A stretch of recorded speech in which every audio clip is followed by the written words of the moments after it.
So, how many of you have ever made a negative statement about someone or looked down on someone because of their mistakes? So, no matter how nice of a person you are, you can never say that you have never said anything negative about anyone else, because none of us have anything. Whether it's in a family, a job, or at school, there are always people who get bullied or who are looked down upon because of their mistakes. That is why I agree with Jackson, who says never look down upon anyone unless you're helping them. I believe that what he's trying to say is that we shouldn't judge others because none of us are perfect and we all make mistakes. An example of this is at school. There's a lot of kids, no matter what level you're at in school, whether you're in elementary or junior high or high school or anything, there's always that person who always gets picked on or gets made fun of because of their mistakes or the way they look or anything.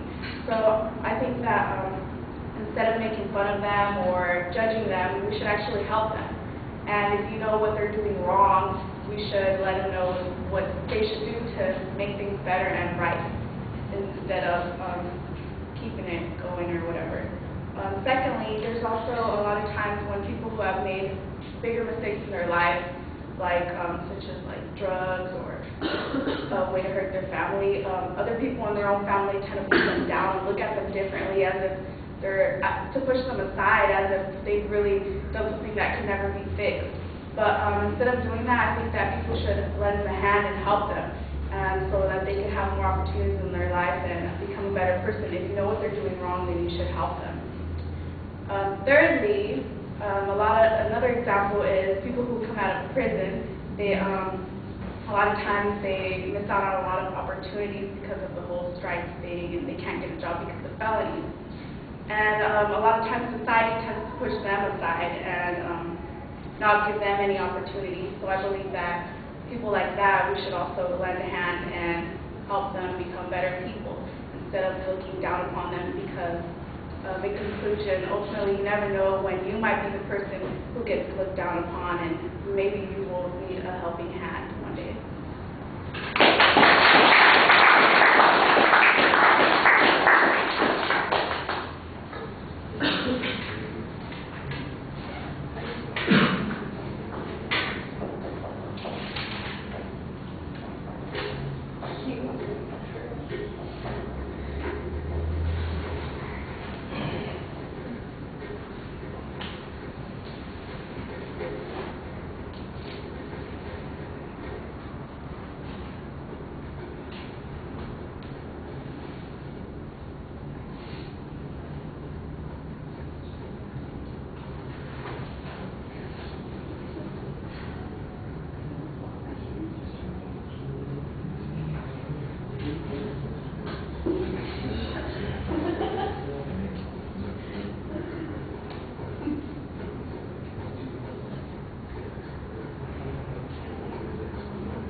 All right, the audience survey is fine. The quote's a little bit awkwardly phrased, but your point of view is clear. There's not really a preview. On the content issues, you've got some good ideas here. They need to develop a little bit more. Sometimes they kind of stay at an abstract level, but it's reasonably clearly organized and signposted as you go along. On the presentation, maybe you can project a little bit more, but there's plenty of variety in your voice within the range that you're operating on. I thought your facial expressions did seem sincere and involved. Your eye contact was pretty solid. Nothing distracting about what you were doing, but it's not always dynamic and engaging. So you're doing everything that you're supposed to be doing. I just think you could probably do a little bit more and push it more to get more engaged with the audience. I thought you had a good summary and a nice exit line also. Thank you.